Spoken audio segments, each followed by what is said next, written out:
저는 바트 채책입니다. 23, 울란바토르 국립대학교 경영학과 4학년이죠. 평범한 중산층 가정에서 자랐어요. 아버지는 은행원이시고 어머니는 교사셨습니다. 특별히 부유하지도 가난하지도 않은 그저 평범한 삶이었죠. 하지만 제 주변엔 진심을 가진 사람이 없었어요. 남자친구들은 모두 제 외모만 봤고 친구들은 서로 비교하며 살았습니다. 약혼자조차 그랬죠. 졸업을 앞두고 막연한 불안감에 시달렸어요. 이게 맞는 걸까? 이렇게 살아야 하는 걸까? 그런 제가 한국에서 온 평범한 남자를 만났습니다. 처음엔 그를 이해할 수 없었어요. 왜 저렇게 진지할까? 왜 우리 문화에 관심을 가질까? 하지만 그 한 사람의 진심이 제 인생을 완전히 바꿔놓았습니다. 이제 몽골 전역의 젊은 여성들이 한국 남자와 사귀고 싶다고 말해요. 그 시작에 제 이야기가 있었죠. 지금부터 그 이야기를 들려드리겠습니다. 이번 영상은 스토리를 재구성한 이야기입니다. 오늘 사연 시작하겠습니다. 구독과 좋아요는 구독자님께 행운을 드립니다. 2024년 여름 몽골의 모든 뉴스가 한 조사 결과를 다뤘습니다. 울란바토르 대학교 사회학과에서 발표한 미혼 여성 연애관 조사였죠. 결과는 충격적이었어요. 수도권 미혼 여성의 78%가 한국 남성과 연애하고 싶다고 답했습니다. 처음엔 모두가 한류 때문이라고 생각했어요. K-팝과 드라마의 영향이라고 말이죠. 하지만 진짜 이유는 달랐습니다. 조사 보고서 마지막 페이지에 작은 각주가 있었어요. 그곳엔 이렇게 적혀 있었습니다. 응답자의 81%가 울란바토르 대학생 바트 채책의 연애 이야기를 알고 있으며 그것이 한국 남성에 대한 인식 변화에 큰 영향을 미쳤다고 답했다고요. 바로 제 이야기였습니다. 뉴스를 보는 순간 참 묘한 기분이 들었어요. 제 개인적인 선택이 이렇게 많은 사람들에게 영향을 줄 줄은 몰랐으니까요. 사람들은 제가 왜 몽골 남자친구를 차버리고 한국의 평범한 회사원과 사귀게 됐는지 궁금해했어요. SNS에는 온갖 추측이 난무했습니다. 어떤 사람들은 한류에 빠졌다고 했고 어떤 사람들은 유학을 가려는 전략이라고 했죠. 하지만 진실은 그 어느 쪽도 아니었어요. 제 어머니는 처음에 격렬히 반대하셨습니다. 채채가 정신 차려라. 내가 그 사람에 대해 뭘 아니? 친구들도 이해할 수 없다는 표정이었죠. 대학 친구들은 제게 물었어요. 도대체 왜 그래? 남자 얼마든지 있잖아. 하지만 저는 알고 있었어요. 그들이 말하는 남자가 뭔지를요. 잘생기고 인기 많은 남자. 하지만 진심이 없는 남자들이었습니다. 저는 그런 남자들 사이에서 23해를 살았어요. 이제는 다른 걸 원했습니다. 진심을 원했죠. 김준서가 제게 보여준 것이 바로 그거였어요. 이 이야기는 단순한 사랑 이야기가 아닙니다. 신뢰와 존중, 그리고 진심에 관한 이야기죠. 제가 어떻게 한 사람의 진심 때문에 모든 것을 바꿨는지 지금부터 차근차근 말씀드리겠습니다. 저는 평범하게 자랐습니다. 아버지는 칸은행에서 일하셨어요. 성실하고 조용하신 분이었죠. 어머니는 초등학교 교사셨습니다. 늘 학생들 걱정을 하시던 따뜻한 분이었어요. 우리 집은 울란바토르 중심가에서 조금 떨어진 아파트에 살았습니다. 넓지도 좁지도 않은 보통 크기였죠. 특별히 부족한 건 없었지만 넉넉하지도 않았어요. 저는 어릴 때부터 공부를 잘했습니다. 부모님이 교육열이 높으셨거든요. 학원도 다니고 과외도 받았어요. 성적은 늘 상위권이었죠. 고등학교 때는 전교에서 5손가락 안에 들었습니다. 친구들 사이에서도 인기가 많았어요. 예쁘다는 말을 자주 들었거든요. 남자애들이 좋아했죠. 16살에 처음 남자친구가 생겼습니다. 같은 반 반장이었어요. 키가 크고 축구를 잘했죠. 학교에서 인기남이었습니다. 그가 제게 고백했을 때 기분이 좋았어요. 하지만 사귀고 보니 실망스러웠습니다. 그는 제 얘기는 안 듣고 자기 얘기만 했어요. 축구 얘기, 친구 얘기, 게임 얘기. 저는 그저 듣는 사람이었죠. 3개월 만에 헤어졌습니다. 고등학교 졸업 후 울란바토르 국립대학교에 입학했어요. 경영학과를 선택했습니다. 취업이 잘 된다고 해서요. 대학 생활은 새로웠어요. 자유로웠고 재미있었습니다. 동아리도 들고 친구들도 많이 사귀었죠. 하지만 뭔가 공허했어요. 모두가 겉만 번지르르 했습니다. 대학교 1학년 때 두 번째 남자친구가 생겼어요. 경영학과 선배였습니다. 잘생기고 집안도 괜찮았죠. 부모님이 작은 사업을 하셨어요. 그는 저를 좋은 식당에 데려가고 선물도 사줬습니다.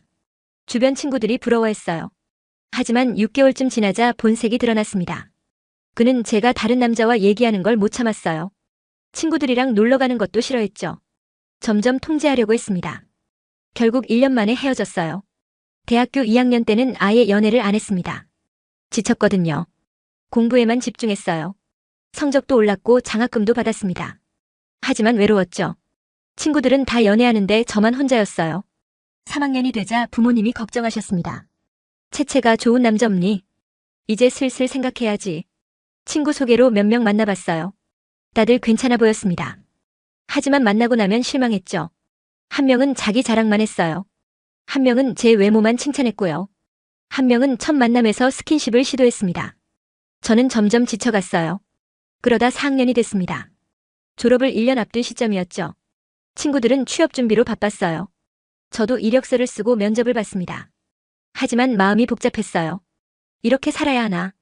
졸업하고 취업하고 결혼하고. 그게 다인가? 그때 어머니가 선을 보라고 하셨습니다. 어머니 친구 아들이었어요. 이름은 바트볼드였습니다. 26살이었고 무역회사에 다녔죠. 부모님 말로는 괜찮은 직장이라고 했어요. 첫 만남은 카페에서였습니다. 바트볼드는 정장을 입고 왔어요. 인상은 괜찮았습니다. 키도 크고 외모도 준수했죠. 하지만 대화를 나누자마자 실망했어요. 그는 자기 회사 자랑만 했습니다. 얼마나 큰 회사인지, 월급이 얼마인지, 승진은 언제 할 건지. 제 얘기는 물어보지도 않았어요. 30분쯤 지나자 저는 지겨워졌습니다. 2시간 만에 자리를 끝냈어요. 나오면서 생각했죠. 역시나 똑같네. 이번에도 실패야. 어머니는 계속 재촉하셨습니다. 채채가 바트볼드 괜찮던데. 다시 만나보지 그러니. 저는 거절했어요. 엄마, 저 사람 별로예요. 자기 얘기만 해요. 하지만 어머니는 이해하지 못하셨습니다. 그래도 직장 괜찮잖니? 집안도 괜찮고. 조건이 좋은데 뭘 더 바라니? 저는 그 말에 답답했어요. 조건이요. 사람을 조건으로 보는 거예요. 어머니가 말씀하셨습니다. 세상이 그렇게 돌아가는 거야. 사랑만으로는 안 돼. 현실을 봐야지. 저는 대답하지 못했습니다. 어머니 말이 틀린 건 아니었으니까요. 하지만 가슴이 답답했어요. 결국 어머니 성화에 바트볼드와 몇 번 더 만났습니다. 2번째, 3번째 만남도 비슷했어요. 그는 계속 자기 얘기만 했습니다. 가끔 제게 질문하는 척했지만 제 대답엔 관심이 없었어요. 저는 점점 지쳤습니다. 그러던 어느 날이었습니다. 3월 중순이었죠. 대학교 국제교류센터에서 공고가 하나 올라왔어요. 한국 기업과의 문화교류 프로젝트였습니다. 몽골 전통 문화를 소개하고 한국 기업의 현지화를 돕는 프로그램이었죠. 학생 자원봉사자를 모집한다고 했어요. 저는 별 생각 없이 지원했습니다. 그냥 이력서에 쓸만한 활동이 필요했거든요. 졸업 전에 뭐라도 해야 할 것 같았어요.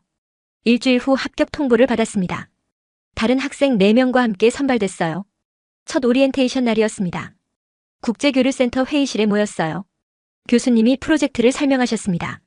한국의 중소기업 하나글로벌이 몽골에 진출하려고 한다고 했어요. 몽골 전통식품에 관심이 있다고 했죠. 우리 학생들은 문화가이드 역할을 하는 거였습니다. 공장 방문, 유목민 인터뷰, 전통 음식 체험 같은 걸 도와주는 거였어요. 그리고 한국에서 담당자가 온다고 했습니다. 2주 후에 도착한다고요. 저는 별 기대 없이 들었어요. 어차피 형식적인 프로젝트겠거니 생각했습니다. 2주 동안 우리는 준비를 했어요. 몽골 전통식품에 대해 공부했습니다.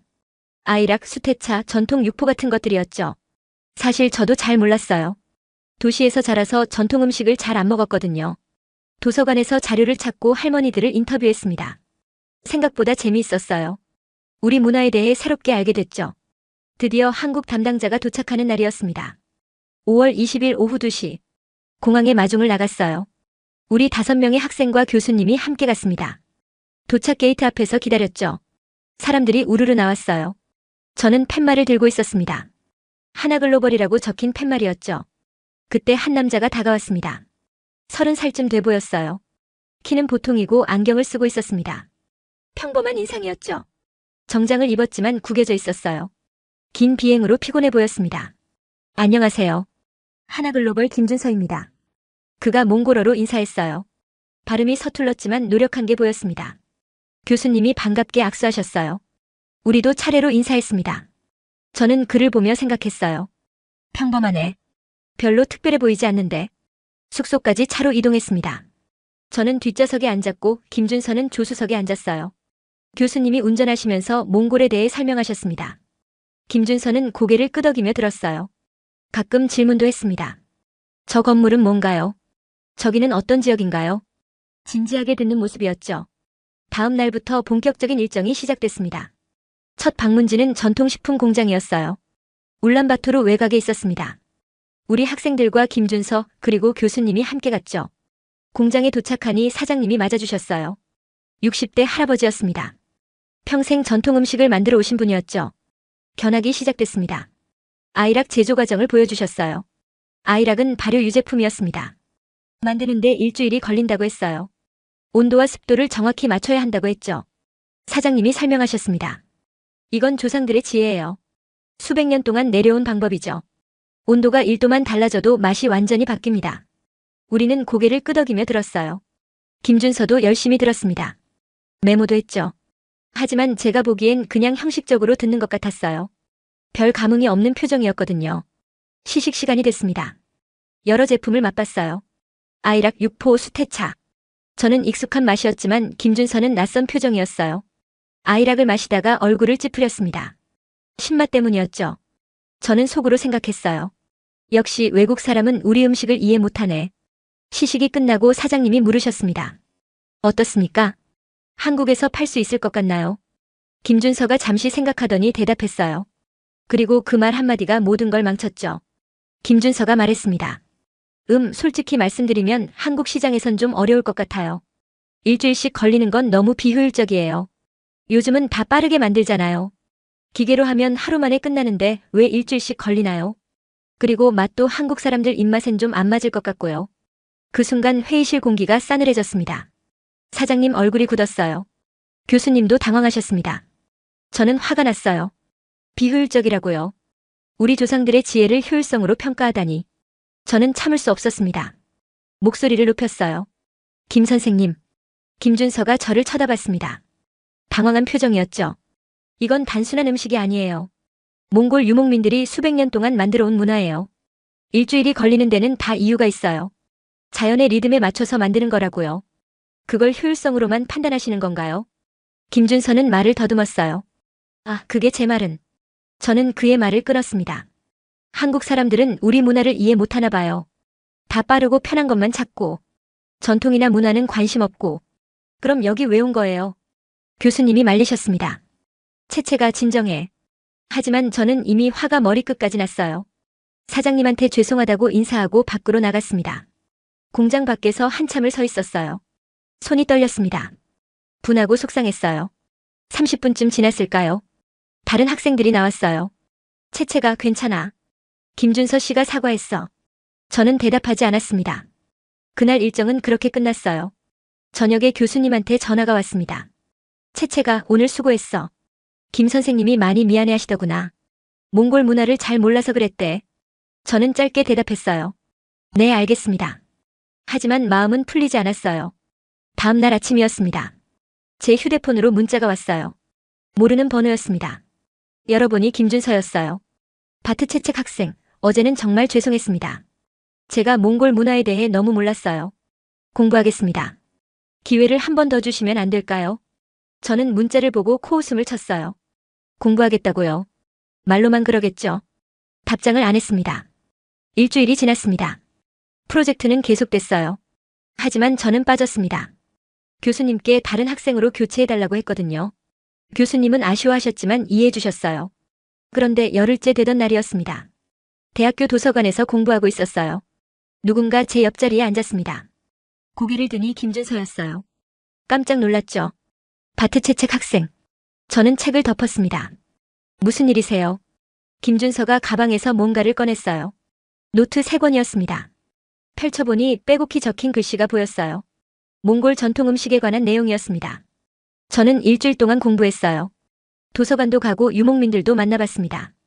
그리고 알았어요. 제가 얼마나 무식했는지. 김준서가 노트를 보여줬습니다. 아이락이 왜 일주일 걸리는지 이제 알겠어요. 발효 과정이 그렇게 복잡한지 몰랐어요. 온도, 습도, 시간 다 정확해야 하더라고요. 그리고 계절마다 다 다르고요. 여름과 겨울이 다르고 지역마다도 다르고. 이건 과학이자 예술이었어요. 저는 노트를 넘겨봤습니다. 진짜로 공부한 흔적이 역력했어요. 제조법, 역사, 문화적 의미 다 적혀 있었습니다. 그림도 그려져 있었죠. 김준서가 계속 말했습니다. 저는 효율성만 생각했어요. 빨리 만들고 많이 팔고. 그게 전부인 줄 알았죠. 하지만 틀렸어요. 어떤 것들은 효율로 잴 수 없는 가치가 있더라고요. 문화, 전통, 정체성. 그게 진짜 가치였어요. 정말 죄송합니다. 저는 한참을 그를 쳐다봤습니다. 이 사람 진짜 반성하는구나.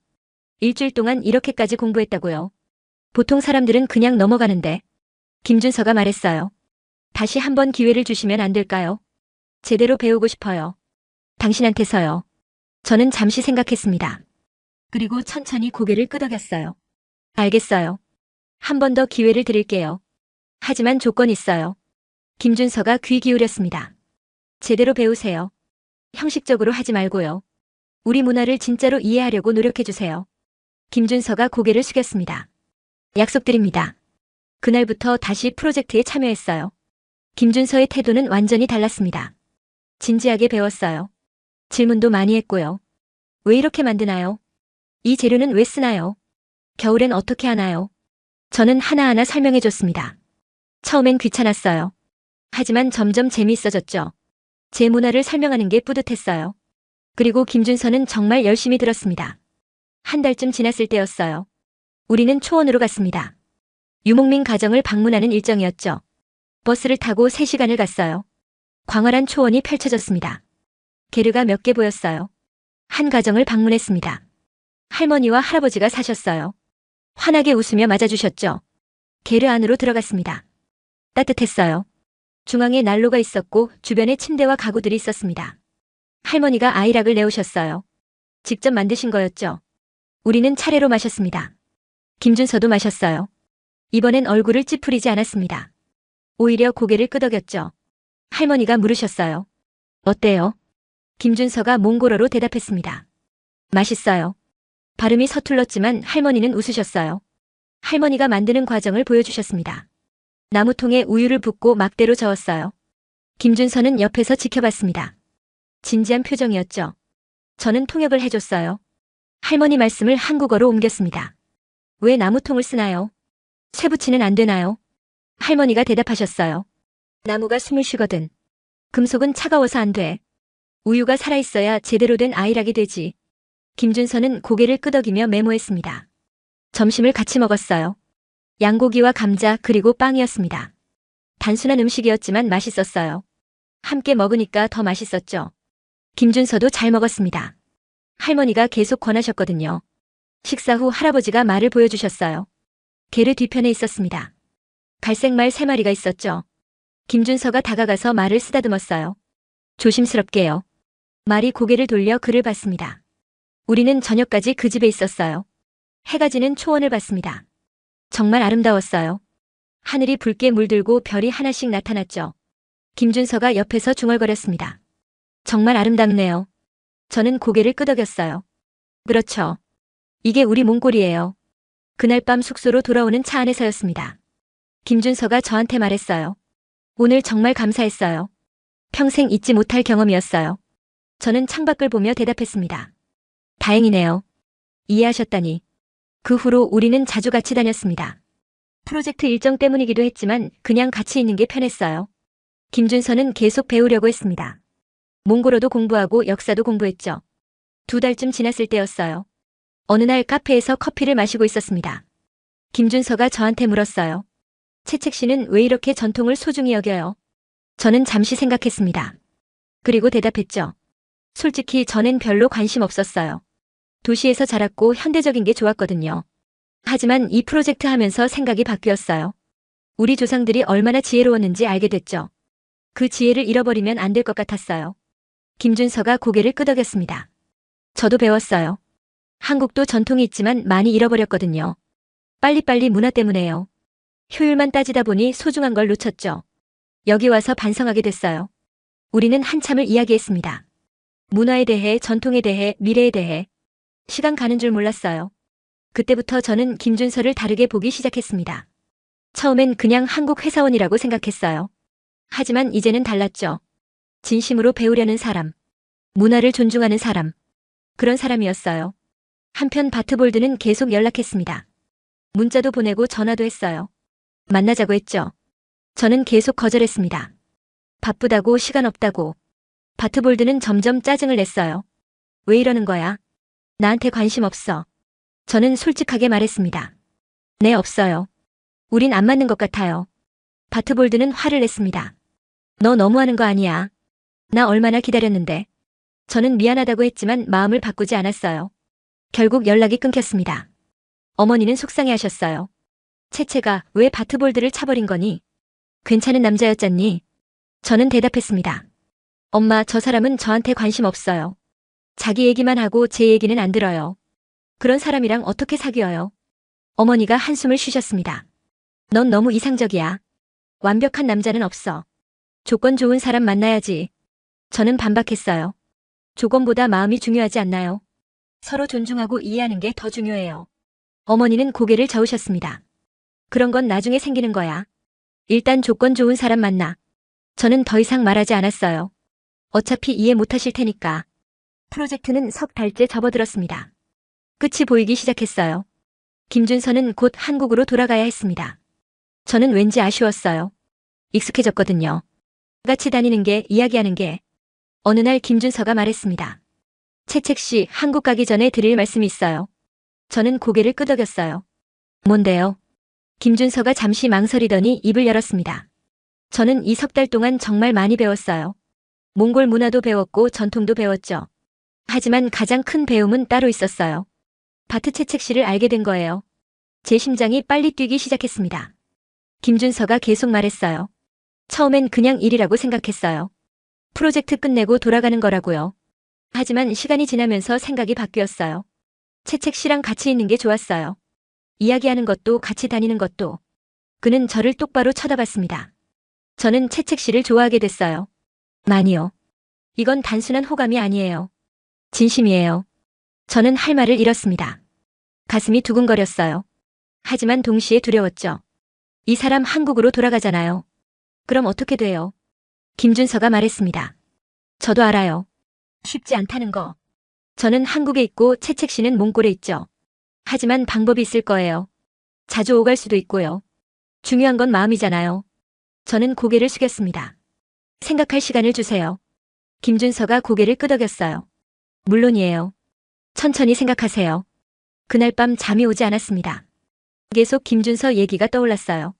그의 진심, 그의 노력, 그의 존중. 저를 있는 그대로 봐준 첫 번째 사람이었어요. 다음 날 친구들한테 얘기했습니다. 친구 하나가 말했어요. 채채가 한국 남자라며. 괜찮아. 요즘 한국 남자들 인기 많잖아. 다른 친구가 거들었죠. 맞아, 드라마 보면 다 착하던데. 근데 장거리 연애는 힘들지 않을까? 저는 그게 걱정이었어요. 만날 수도 없는데 어떻게 사귀죠? 친구가 말했습니다. 그래도 진심이면 방법이 있어. 요즘 영상통화도 되고 비행기도 자주 다니잖아. 일주일 동안 고민했습니다. 김준서는 재촉하지 않았어요. 기다려줬죠. 그 모습이 더 좋았습니다. 그리고 결심했어요. 한번 해보자고. 진심을 믿어보자고. 김준서한테 전화를 걸었습니다. 만나자고 했어요. 카페에서 만났습니다. 김준서는 긴장한 표정이었어요. 저는 천천히 말했습니다. 준서 씨, 저도 생각해봤어요. 쉽지 않을 거예요. 하지만 해보고 싶어요. 당신이 진심이라는 걸 아니까요. 김준서의 얼굴이 환해졌습니다. 정말이요? 진심이에요. 저는 고개를 끄덕였어요. 네, 진심이에요. 우리는 그렇게 사귀기 시작했습니다. 김준서가 한국으로 돌아간 후에도 매일 연락했어요. 영상통화도 하고 문자도 보냈죠. 시차가 1시간밖에 안 나서 다행이었어요. 한 달에 한 번은 만났습니다. 김준서가 몽골에 오거나 제가 한국에 갔어요. 회사에서 출장비를 지원해줬다고 했습니다. 프로젝트가 계속되고 있었거든요. 제 주변 사람들은 놀랐어요. 특히 어머니가요. 채채가 한국 남자라며. 괜찮겠니? 저는 대답했습니다.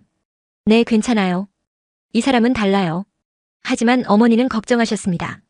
문화도 다르고 말도 다른데 나중에 힘들어질 거야. 저는 어머니 말씀을 이해했어요. 하지만 제 결정을 바꾸지 않았습니다. 몇 달이 지났습니다. 우리 관계는 점점 깊어졌어요. 김준서는 계속 몽골어를 공부했습니다. 이제 웬만한 대화는 몽골어로 할 수 있었죠. 저도 한국어를 배우기 시작했어요. 그러던 어느 날이었습니다. 대학교에서 큰 행사가 있었어요. 문화축제였습니다. 각 동아리가 부스를 차리고 공연도 했죠. 저는 국제교류 동아리 부스를 맡았어요. 몽골 전통 음식을 팔았습니다. 그날 바트볼드가 나타났어요. 오랜만이었죠. 그는 제 부스로 다가왔습니다. 채채가 오랜만이야. 잘 지냈어. 저는 어색하게 대답했습니다. 응, 잘 지냈어. 바트볼드가 주변을 둘러봤어요. 한국 남자친구랑 헤어졌다며. 들었어. 저는 고개를 저었습니다. 아니, 안 헤어졌어. 잘 지내고 있어. 바트볼드 얼굴이 굳었습니다. 아직도 사귀어. 장거리 연애가 뭐가 좋다고. 어차피 오래 못 가. 저는 차갑게 대답했어요. 그건 내가 신경 쓸 일이 아니야. 바트볼드가 비웃었습니다. 너 후회할 거야. 조건 좋은 남자 차버리고. 한국 남자가 뭐가 좋다고. 저는 똑바로 그를 쳐다봤어요. 조건보다 마음이 중요해. 준서 씨는 나를 존중해. 너랑은 다르거든. 바트볼드는 더 할 말이 없는지 돌아섰습니다. 저는 한숨을 쉬었어요. 역시 이해 못하네. 그날 저녁 김준서한테 전화했습니다. 오늘 있었던 일을 얘기했어요. 김준서가 말했습니다. 힘들었겠어요. 하지만 우리는 괜찮아요. 주변이 뭐라고 하든 우리가 서로를 믿으면 돼요. 그 말에 위로가 됐습니다. 맞아요. 우리만 믿으면 돼요. 몇 달 후 제가 졸업했습니다. 취업도 결정됐어요. 몽골 문화관광부 산하기관이었습니다. 전통 문화 보존 업무를 하는 곳이었죠. 프로젝트 경험이 도움이 됐어요. 졸업식 날 김준서가 왔습니다. 꽃다발을 들고요. 축하해요, 채책 씨. 이제 사회인이네요. 저는 웃으며 받았습니다. 고마워요. 와줘서. 부모님도 김준서를 만났어요. 처음엔 어색했지만 곧 풀렸습니다. 김준서가 몽골어로 인사했거든요. 발음이 많이 좋아졌었어요. 아버지가 웃으셨습니다. 한국 사람인데 몽골어를 잘하네요. 어머니도 표정이 부드러워졌어요. 식사 자리에서 아버지가 물으셨습니다. 준서 씨, 우리 딸이랑 앞으로 어떻게 할 생각이에요? 김준서가 정중하게 대답했습니다. 아버님, 저는 채책 씨를 진심으로 사랑합니다. 비록 한국과 몽골이 떨어져 있지만 방법을 찾을 거예요. 자주 오갈 계획이고요. 나중에는 같이 살 수 있도록 하겠습니다. 아버지가 고개를 끄덕이셨어요. 딸을 잘 부탁합니다. 어머니도 웃으셨죠. 그날 이후 어머니가 인정해 주셨습니다. 채채가 준서 씨 괜찮은 사람 같더라. 진심이 보여. 저는 기뻤어요. 알죠, 엄마. 제가 잘 골랐어요. 1년이 지났습니다. 저는 직장에 잘 적응했어요. 김준서도 승진했다고 했습니다. 우리는 여전히 장거리 연애 중이었지만 괜찮았어요. 한 달에 한 번은 꼭 만났고 매일 영상통화했죠. 그러던 어느 날 김준서가 몽골에 왔습니다. 이번엔 특별한 일이 있다고 했어요. 저를 초원으로 데려갔습니다. 처음 프로젝트 때 갔던 그 유목민 가정이었어요. 할머니, 할아버지가 반갑게 맞아주셨습니다. 오랜만이네요. 잘 지냈어요. 우리는 함께 식사를 했어요. 해가 지고 별이 나타났습니다. 김준서가 제 손을 잡았어요. 채책 씨. 저를 쳐다봤죠. 김준서가 무릎을 꿇었습니다. 깜짝 놀랐어요. 저는 채책 씨를 처음 만난 순간을 기억해요. 제가 얼마나 무지했는지도요. 하지만 채책 씨가 가르쳐줬어요. 문화의 가치를, 전통의 의미를, 진심의 중요성을. 그리고 사랑도 가르쳐줬어요. 김준서가 주머니에서 반지를 꺼냈습니다. 바트 채책 씨, 저와 결혼해 주시겠어요? 평생 당신을 사랑하고 존중하겠습니다. 저는 눈물이 났어요. 고개를 끄덕였습니다. 네, 할게요. 할머니, 할아버지가 박수를 쳤습니다. 축하해요. 행복하게 사세요. 우리는 그렇게 약혼했습니다. 몽골 전통 방식으로 결혼 준비를 시작했어요. 양가 부모님도 만났고요. 이 소식이 알려지자 주변 반응이 뜨거웠습니다. 친구들은 축하했어요. 대학 동기들도 부러워했죠. 특히 제 이야기가 SNS에 퍼지면서 유명해졌습니다. 한 친구가 블로그에 제 이야기를 올렸어요. 몽골 여대생이 한국 남자와 진심으로 사랑에 빠진 이야기라고요.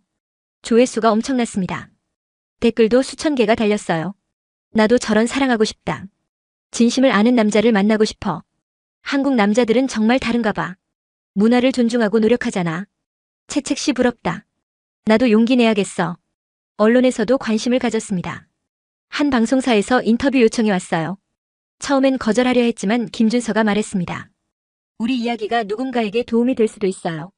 해요. 그래서 인터뷰를 했습니다. 우리의 만남부터 갈등, 화해, 사랑까지 솔직하게 이야기했어요. 방송이 나간 후 반응이 뜨거웠습니다. 특히 젊은 여성들 사이에서 화제가 됐어요. 온라인 커뮤니티에 댓글이 수천 개씩 달렸습니다. 저처럼 진심을 찾고 싶다는 내용이었죠.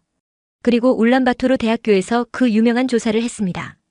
미혼 여성의 78%가 한국 남성과 연애하고 싶다는 결과가 나왔죠. 조사 보고서에 제 이야기가 큰 영향을 미쳤다고 나왔어요. 저는 그 기사를 보며 놀랐습니다. 제 개인적인 선택이 이렇게 많은 영향을 미칠 줄은요. 하지만 동시에 기뻤어요. 많은 사람들이 진심의 중요성을 알게 됐다면 좋은 일이니까요. 결혼식은 2024년 가을에 열렸습니다. 몽골 전통과 한국 전통을 섞어서 했어요. 저는 몽골 전통 의상을 입었고 김준서는 한복을 입었습니다. 하객들이 많이 왔어요. 친구들, 가족들, 동료들. 프로젝트 때 만났던 유목민 할머니, 할아버지도 오셨습니다. 모두가 축하해줬어요. 결혼식 후 저는 한국으로 가기로 했습니다. 김준서 회사가 서울에 있었거든요. 몽골 직장은 그만뒀지만 아쉽지 않았어요. 새로운 시작이었으니까요. 한국 생활은 쉽지 않았습니다. 언어도 서툴렀고 문화도 달랐어요. 하지만 김준서가 도와줬습니다. 천천히 적응했죠. 1년 후 아기가 생겼습니다. 딸이었어요. 이름은 사랑이라고 지었습니다. 한국 이름이죠. 몽골 이름도 지었어요. 아유나. 아름답다는 뜻입니다. 아기를 안았을 때 행복했습니다. 이 아이는 두 나라의 문화를 다 배우며 자라겠죠. 진심을 아는 부모 밑에서요. 지금은 2025년입니다. 결혼한 지 1년이 조금 넘었어요. 저는 여전히 행복합니다. 완벽하지는 않아요. 가끔 문화 차이로 싸우기도 하고 외로울 때도 있죠. 하지만 김준서와 함께라면 괜찮습니다. 저는 이제 알아요. 행복은 조건에서 오는 게 아니라는 걸요. 돈이 많다고 외모가 뛰어나다고 행복한 게 아닙니다. 진심을 나눌 수 있는 사람이 있을 때 행복한 거예요. 가끔 몽골 친구들한테 연락이 옵니다. 언니 얘기 듣고 용기 냈어요. 저도 한국 남자 만나고 있어요. 그런 말을 들으면 기쁩니다. 제 이야기가 도움이 됐다니까요. 하지만 저는 항상 말합니다. 중요한 건 한국 남자냐 몽골 남자냐가 아니에요. 진심이 중요한 거죠. 어느 나라 사람이든 진심을 가진 사람을 만나야 해요. 어제 김준서가 저한테 물었습니다. 여보, 후회 안 해요. 한국까지 와서 사는 거. 저는 웃으며 대답했어요. 당신이랑 같이 있는데 어디가 중요해요. 당신이 제 인생 최고의 선택이에요. 김준서가 저를 꼭 안았습니다. 나도 그래요. 당신이 내 인생 최고의 선물이에요. 우리는 한참을 안고 있었어요. 사랑이가 우리를 보며 웃었습니다. 엄마 아빠 사랑해요. 우리도 사랑해 아가. 이게 제 이야기입니다. 몽골 여대생이 한국 남자를 만나 행복을 찾은 이야기죠. 특별할 것 없는 이야기일 수도 있어요. 하지만 누군가에게는 위로가 되고 누군가에게는 용기가 됐으면 좋겠습니다. 진심을 찾는 모든 분들께 말씀드리고 싶어요. 포기하지 마세요. 세상 어딘가에 당신을 진심으로 사랑할 사람이 있습니다. 조건이 아니라 당신 자체를 사랑할 사람이요. 저처럼 말이에요. 그 사람을 만날 때까지 자신을 소중히 여기세요. 그리고 만났을 때 용기 있게 선택하세요. 주변의 시선보다 자신의 마음이 중요합니다. 제 이야기를 들어주셔서 감사합니다. 여러분 모두 행복하시길 바랍니다. 진심으로요. 2025년 가을 서울 마포구의 작은 원룸입니다. 창문 밖으로 단풍이 보여요. 저는 이제 24이 되었습니다. 결혼한 지 1년이 조금 지났어요. 배가 불러왔습니다. 임신 7개월째예요. 아침에 일어나니 김준서는 벌써 출근했더군요. 식탁 위에 쪽지가 있었어요. 여보, 냉장고에 아침 준비해뒀어요. 천천히 먹고 몸 조심해요. 사랑해요. 저는 쪽지를 보며 웃었습니다. 이 사람 참. 한국 생활이 쉽지만은 않았어요.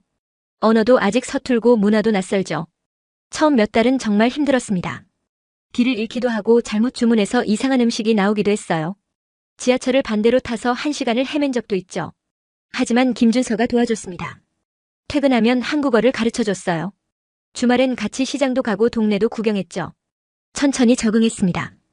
이제는 간단한 쇼핑 정도는 혼자 할 수 있어요. 아파트 아주머니들도 친절했습니다. 처음엔 외국인이라고 이상하게 봤어요. 하지만 제가 몽골에서 왔다고 하니 표정이 달라졌죠. 아, 몽골. 요즘 몽골 사람들 많이 온다며.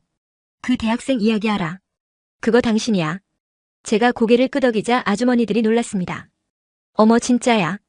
우리 딸도 그 방송 봤는데. 그렇게 알려지면서 동네에서 유명해졌어요. 마트 가면 인사받고 카페 가면 사람들이 쳐다봤죠. 처음엔 부담스러웠는데 이제는 익숙합니다. 어느 날 몽골에서 어머니가 전화하셨어요. 채채가 잘 지내니? 아기는 건강하고. 네, 엄마. 다 괜찮아요. 어머니가 한숨을 쉬셨습니다. 엄마가 너무 보고 싶구나. 곧 갈게요, 엄마. 다음 달에 가려고요. 전화를 끊고 나니 눈물이 났어요.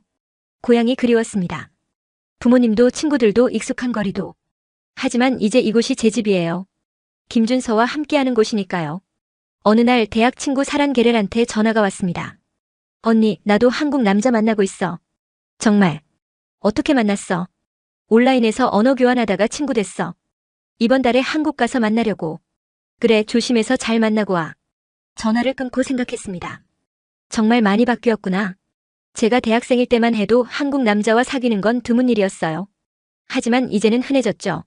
며칠 후 또 다른 친구한테 연락이 왔습니다. 채채가 나도 결혼해. 정말. 축하해. 누구랑 하는데? 한국 남자야. 회사 출장 왔다가 만났어. 그래, 행복하게 살아. 이렇게 주변에서 소식이 계속 들려왔어요. 다들 제 이야기를 보고 용기를 냈다고 했습니다. 뿌듯하면서도 걱정됐어요. 혹시 잘못된 이유로 만나는 건 아닐까? 한 달 후 몽골에 갔습니다. 검진도 받고 부모님도 뵙고요. 부모님은 너무 반가워하셨어요. 어머니가 제 배를 쓰다듬으셨습니다. 우리 손주 곧 보겠네. 건강하게 태어나야 해. 친구들도 만났어요. 대학 동기들이 모였습니다. 다들 제 배를 보며 신기해했죠. 그런데 모임에서 이상한 분위기를 느꼈어요. 한 친구가 말했습니다. 요즘 남자들 만나기 힘들어. 괜찮은 남자는 다 결혼했고. 다른 친구가 거들었어요. 한국 남자 만날까봐. 그게 더 나을 것 같아. 저는 조심스럽게 물었습니다. 몽골 남자는 안 만나봐. 친구가 고개를 저었어요. 몽골 남자들 별로야. 여자 무시하고 자기밖에 몰라. 한국 남자들은 다르잖아. 채책 언니 남편처럼. 저는 불편했습니다. 그건 아니야. 사람마다 다른 거지. 하지만 친구들은 이미 마음을 정한 듯 했어요. 저는 더 이상 말하지 않았습니다. 며칠 후 한 카페에서 우연히 바트볼드를 만났습니다. 오랜만이었죠. 그는 여전히 정장을 입고 있었어요. 채채가 오랜만이야. 안녕, 바트볼드. 그가 제 배를 봤습니다. 임신했구나. 축하해. 짧은 대화를 나눴어요. 그가 말했습니다. 요즘 힘들어. 여자들이 날 안 만나려고 해. 한국 남자만 찾더라고. 저는 미안했어요. 그건 제 잘못이 아닌데도 죄책감이 들었습니다. 한국으로 돌아와서 김준서한테 얘기했어요. 여보, 제 이야기가 잘못 전달되고 있는 것 같아요. 다들 무조건 한국 남자가 좋다고 생각해요. 그게 제 의도가 아니었는데. 김준서가 제 손을 잡았습니다. 우리가 할 수 있는 건 계속 진실을 말하는 거예요. 기회가 되면 다시 설명해요. 그러던 어느 날 한 온라인 매체에서 인터뷰 요청이 왔습니다. 결혼 1년 후 근황이 궁금하다고요. 저는 이 기회에 제대로 말하기로 했습니다. 인터뷰 날 카페에서 만났어요. 기자는 젊은 여성이었습니다. 먼저 축하 말씀부터 드려요. 임신하셨네요. 감사해요. 바트채책 씨, 결혼 1년 어떠세요? 저는 솔직하게 대답했습니다. 쉽지 않았어요. 언어도 힘들고 문화도 달라서요. 외로울 때도 많았고 고향이 그리울 때도 많았어요. 하지만 김준서 씨가 도와줬어요. 함께 있으니까 괜찮아요. 기자가 물었습니다. 요즘 몽골에서 한국 남자와의 연애가 인기라던데요. 저는 잠시 멈췄다가 대답했어요. 네, 들었어요. 하지만 걱정도 돼요. 사람들이 본질을 놓치는 것 같아서요. 무슨 말씀이세요? 저는 천천히 말했습니다. 제 이야기의 핵심은 한국 남자가 좋다는 게 아니었어요. 진심이 중요하다는 거였죠. 김준서 씨가 한국 사람이어서가 아니라 진심을 가진 사람이어서 선택한 거예요. 몽골 남자든 한국 남자든 진심을 가진 사람이 좋은 거예요. 기자가 고개를 끄덕였습니다. 그럼 요즘 현상을 어떻게 보세요? 저는 조심스럽게 대답했어요. 이해는 해요. 한국 문화가 남녀 평등을 강조하니까요. 하지만 모든 한국 남자가 좋은 건 아니에요. 사람마다 달라요. 중요한 건 그 사람이 당신을 어떻게 대하는지예요. 인터뷰 기사가 나갔습니다. 반응이 뜨거웠어요. 댓글이 수백 개 달렸습니다. 맞는 말이다. 나라가 중요한 게 아니라 사람이 중요하지. 나도 한국 남자 만났는데 실망했어. 환상 갖지 말자. 몽골 남자 중에도 좋은 사람 많아. 편견은 버려야 해. 진심, 그게 제일 중요한 것 같아. 저는 이런 댓글들을 보며 조금 안심했습니다. 메시지가 전달되고 있구나. 임신 9개월이 됐을 때 어머니가 한국에 오셨어요. 출산을 도와주시려고요. 어머니는 집을 둘러보시며 만족하셨습니다. 깨끗하게 잘 살고 있구나. 준서가 잘해주고. 출산 예정일이 다가왔습니다. 저는 긴장됐어요. 어머니가 손을 잡아주셨습니다. 괜찮아. 엄마가 옆에 있어. 김준서도 휴가를 냈어요. 병원도 같이 가고 준비물도 같이 챙겼죠. 드디어 진통이 시작됐습니다. 병원으로 급히 갔어요. 김준서가 제 손을 꽉 잡았습니다. 할 수 있어요. 우리 아기 곧 만나요. 몇 시간의 진통 끝에 아기가 태어났습니다. 딸이었어요. 자꾸 예뻤어요. 김준서가 눈물을 흘렸습니다. 고마워요. 정말 고마워요. 저도 울었어요. 행복해서요. 이름을 지었습니다. 한국 이름은 서연이, 몽골 이름은 오윤이에요. 지혜롭다는 뜻입니다. 이 아이는 두 나라의 문화를 다 품고 자랄 거예요. 산후조리 기간 동안 어머니가 도와주셨습니다. 몽골 전통 방식으로 음식도 해주시고 아기도 봐주셨어요. 김준서도 퇴근하면 바로 집에 와서 기저귀 갈고 재웠죠. 한 달 후 어머니가 돌아가셨습니다. 아쉬웠지만 어쩔 수 없었어요. 공항에서 작별 인사를 했습니다. 어머니가 말씀하셨어요. 채채가 잘 살아라. 준서한테 고마워. 우리 딸 잘 키워줘서. 저는 울었습니다. 엄마 사랑해요. 어머니가 떠난 후 저는 혼자 아기를 돌봤어요. 힘들었지만 행복했습니다. 서연이는 잘 자라고 있었어요. 김준서도 좋은 아빠였죠. 어느 날 친구 사랑 게렐한테 전화가 왔습니다. 울먹이는 목소리였어요. 언니, 나 한국 남자한테 당했어. 뭔 일이야? 만나러 왔는데 완전 다른 사람이었어. 온라인에선 착한 척했는데 실제로는 나쁜 사람이었어. 저는 화가 났습니다. 그 사람 정보 줘봐. 신고해야지. 하지만 친구는 이미 몽골로 돌아온 상태였어요. 증거도 별로 없었고요. 전화를 끊고 김준서한테 말했습니다. 여보, 이거 심각한 문제예요. 나쁜 남자들이 몽골 여자들을 이용하고 있어요. 김준서도 걱정스러운 표정이었어요. 온라인 커뮤니티에 경고글을 올릴까요? 사람들이 조심하게. 우리는 함께 글을 썼습니다. 제목은 국제연애 조심하세요였어요. 내용은 이랬습니다. 안녕하세요, 바트채책입니다. 요즘 한국 남자와의 연애가 인기지만 조심해야 해요. 나쁜 사람들도 많아요. 꼭 실제로 여러 번 만나보고 주변 사람들 소개도 받고 충분히 알아본 후에 결정하세요. 국적이 중요한 게 아니라 그 사람의 진심이 중요해요. 글이 퍼져나갔습니다. 많은 사람들이 공감했어요. 고맙다는 댓글이 많이 달렸습니다. 결혼 1년이 지났습니다.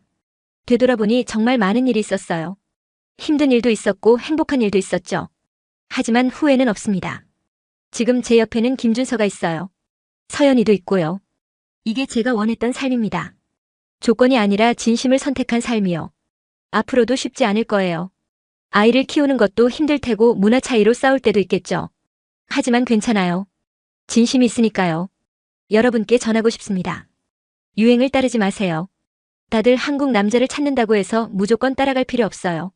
당신에게 맞는 사람을 찾으세요. 그 사람이 한국에 있든 몽골에 있든 중요하지 않아요.